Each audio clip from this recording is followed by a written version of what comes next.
ኢየሱስ በስጋ መከራን ለምን ተቀበለ?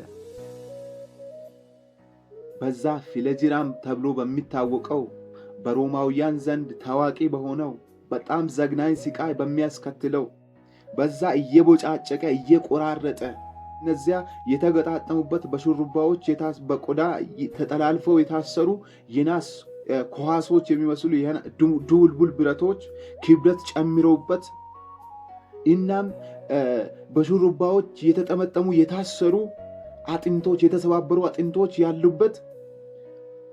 ያሉበት ኢየሱስ ክርስቶስን በኃይል እንዲያሰቃይ የተሰራ ተጎጂው ቶሎ ከመሰቀሉ በፊት እንዲሞት ሊያደርግ የሚችለውን ታላቅ ድንጋጤ ታላቅ የደም መፍሰስ የሚያጋጥም እዛ የሌለውን ፈሳሽ ለማግኘት ልብ ፈሳሽን ከመፈለጉ የተነሳ ልብ በኃይል የሚመታበት ያ ሁሉ ስቃይ ለምን ሆነ ስንል ኢየሱስ ክርስቶስ ያንን ሁሉ መከራ በስጋው ለምን ተቀበለ ስንል አንድ ነገር ይገባናል ወገኖቼ። አንድ ነገር ይገባናል። ቀድሞ እየተመላለስን የኖር ነው የአሕዛብ ሕይወት ነበር። አሁን በማይተዘዙ ልጆች ላይ እንደሚሰራው እንደ መንፈስ አለቃ ፈቃድ መሰረት እንመራ ነበር። የእግዚአብሔር ቃል ነው ይህንን ሐሳብ የሚነግረን።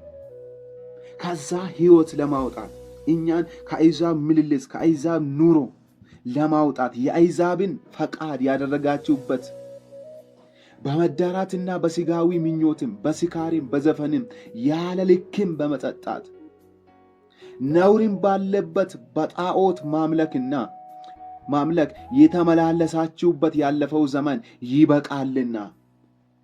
ኢየሱስ ለምን መከራን ተቀበለ? ለምን በስጋው መከራ ተቀበለ? ለምን ስንል ያንን አሰቃቂ የሆነ ሞት ዘግናኝ የሆነ ሞት ለማየት እንኳን በሚከብድ ሁኔታ ኢየሱስ ክርስቶስ ስለኛ የሞተው ለምንድን ነው? ኢሳይያስ ሲናገር በ53ኛው ምዕራፍ ምንድን ነው ያለው?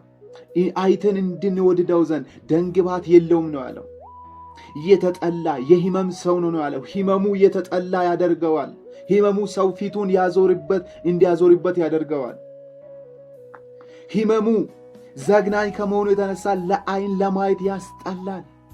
ስቃዩ ከፍተኛ ስለሆነ አይታችኋል።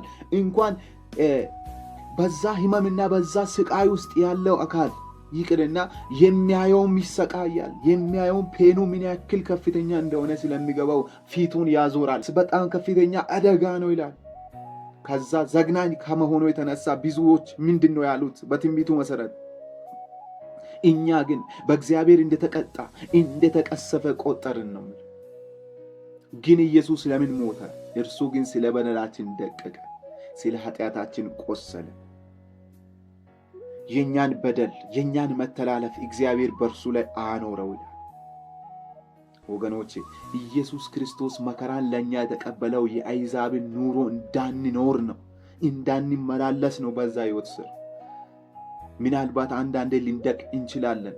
ነገር ግን ኑሯችን ምልልሳችን በኃጢአት ውስጥ እንዳይሆን፣ በዘፈን ውስጥ እንዳይሆን፣ ያልክ በመጠጣት ውስጥ እንዳይሆን፣ በመዳራት ውስጥ እንዳይሆን፣ ጣዖትን በማምለክ ውስጥ እንዳይሆን ለማድረግ ነው። ያለፈው ዘመን እንዲበቃ ነው ኢየሱስ ለኛ የሞተው። ኃጢአትን የምናሸንፍበት ኃይል ሊሆን ነው ኢየሱስ ለኛ የሞተው። ለዛ ነው ቲቶ ምዕራፍ 2 ቁጥር 11 ላይ ሰዎችን ሁሉ የሚያድን የእግዚአብሔር ጸጋ ተገልጧልና ይህም ዓለማዊ ኃጢአተኝነትና ዓለማዊን ምኞት ክደን የተባረከውን ተስፋችንን እርሱንም ታላቁን አምላካችን ኢየሱስ ክርስቶስን መምጣት እንድንጠባበቅ በጽድቅና በቅድስና እግዚአብሔርን በመፍራት እንድንኖር በዚህ ዘመን ያስተምረናል ነው።